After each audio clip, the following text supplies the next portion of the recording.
నుంచి ఒక ప్రాబ్లం ఇచ్చారు చూడండి. Raju score 20% of marks is an exam and failed by 11 marks.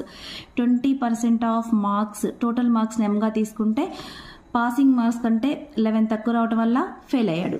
Next, if he score 50% mark he get 4 marks more than passing marks. 50% of total మార్క్స్లో నుంచి total marks వచ్చినప్పుడు passing percent కంటే 4 marks ఎక్కువ వచ్చినాయి. మనం ఇప్పుడు ఏం ఫైండ్ అవుట్ చేయాలంటే what is the passing marks. ఇది చాలా సింపుల్గా చేసుకుందామండి. ఎగ్జామ్లో ఇచ్చినప్పుడు ఈ రెండు డిఫరెన్స్ తీసుకోండి. 50 - 20 అంటే 30%.